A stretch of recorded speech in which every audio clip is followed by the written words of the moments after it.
Hey there, and thanks for watching.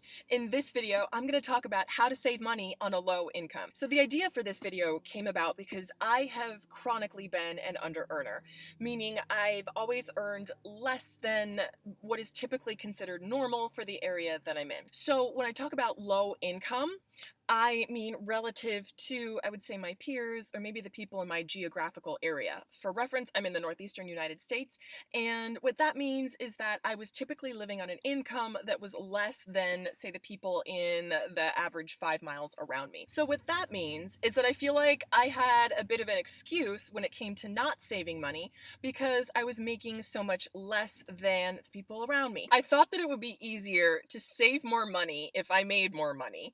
And sure, in some ways, it's easier to save more money if you make more money, but here's the real truth. You can always outspend your income, and conversely, you can always find a way to save and live below your income. So let me say that again, because it took me a long time to actually believe that for myself. It is always possible to outspend your income. If you are making $15 million a year, it is always possible to spend $16 million a year.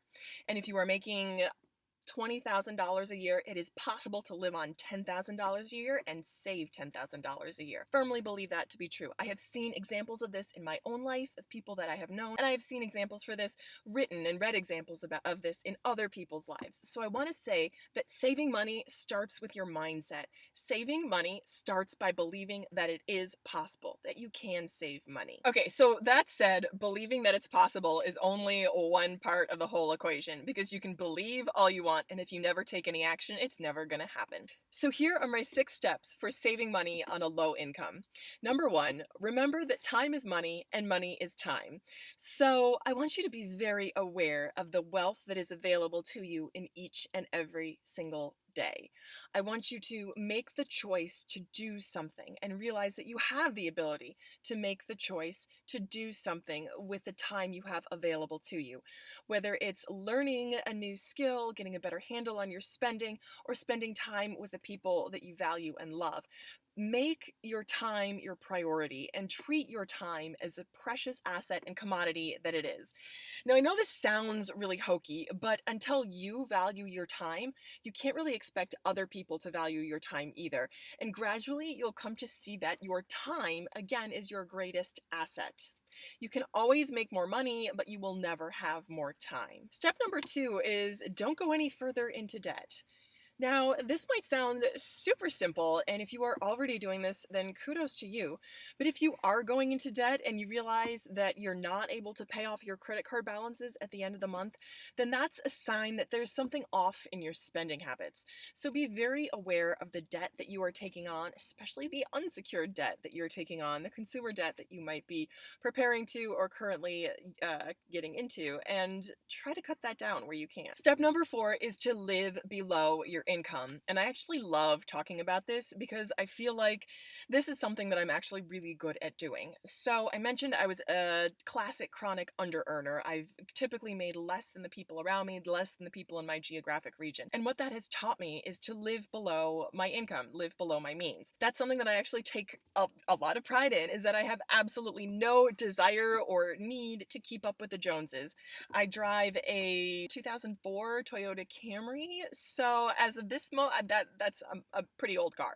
And I take huge pride in that car because I am not here to impress anyone. I am here to look after my own financial future, and that is all. And I actually, again, take great pride in that. I love the fact that I don't have a car payment. That is a huge source of pride for me. So this was a lesson I learned pretty early on in my personal finance education. Back when I first found myself in $17,000 worth of credit card debt, I realized that I needed to do something about this and I needed to learn more about finance. And one of the first books that I read was Dr. Thomas Stanley's book, The Millionaire Next Door. And basically how I would sum up that book is to say that the millionaire next door is someone that doesn't look like a millionaire. They don't drive flashy cars. They don't wear fancy clothes. They don't have a fancy watch on. What they do have is a whole boatload of money in the bank. I still reread that book, The Millionaire Next Door, because it is chock full of hard data and statistics and facts about the actual millionaires next door entrepreneur, not just the people that look like millionaires. And I think the biggest lesson that I take away from that book is you don't have to look like a millionaire to be one. And if I am actually looking for financial independence, the greatest way to get there is by saving my money and not spending my money. And it really relieves me of the need to feel like I'm impressing anyone by what I can buy.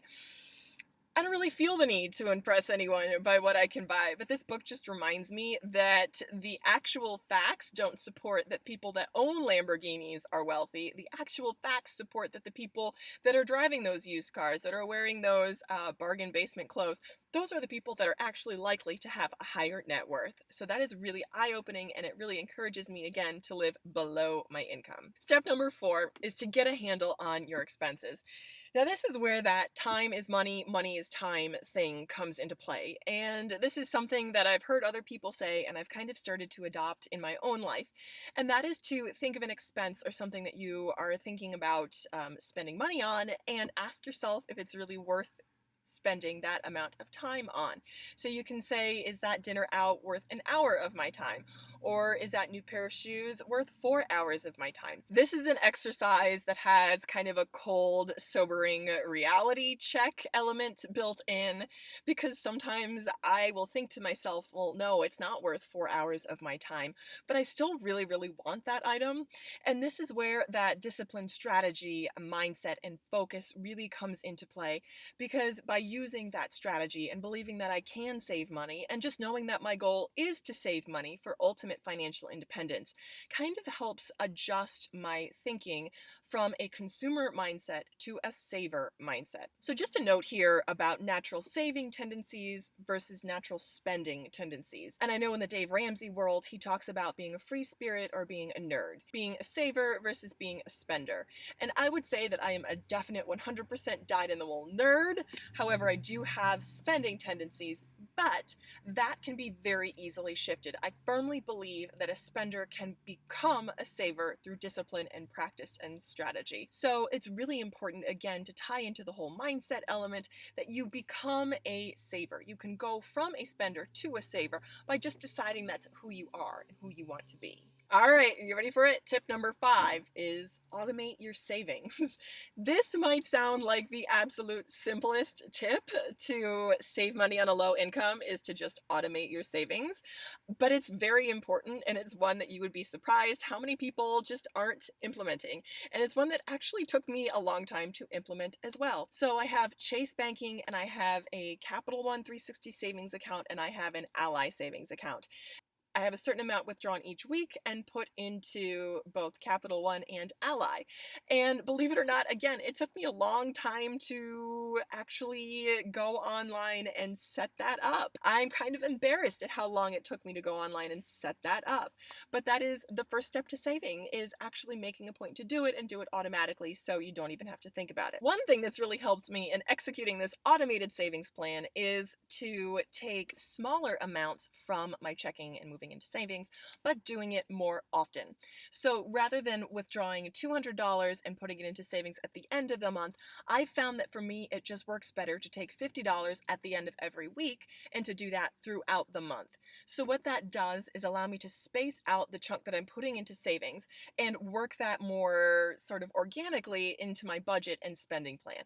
That way, I'm much less likely to overdraw my account, to get frustrated, and to end up having to move money around at the last minute, and I'll be more likely to stick with this plan. So again, smaller amounts, I've found smaller amounts more frequently are much more likely to be sustainable than one large amount at a less frequent frequency. Step number 6 to saving money on a low income is to increase your income. It's a shocker, I know. Whether that's through a side hustle or by working to improve your skills in the marketplace to make you eligible for a raise or a higher paid position, either way, any way you can bring in more money will mean that you will have more money available for savings. So this is why I kind of put this at the last of these 6 steps rather than at the beginning, is because I know for me as a former under earner, I do undervalue my time.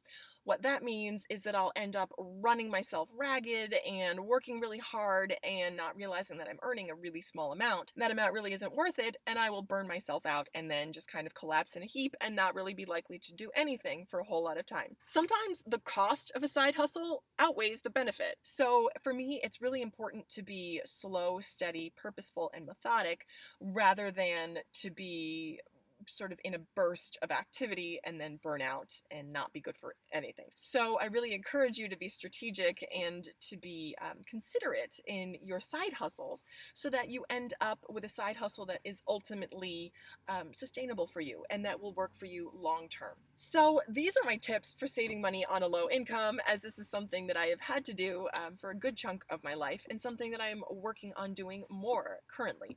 I'd love to hear how you save money or what your savings tips are. I always love to hear people's savings tips. Leave them in the comments down below. And as always, I thank you so much for watching, and I hope you'll keep watching. Bye.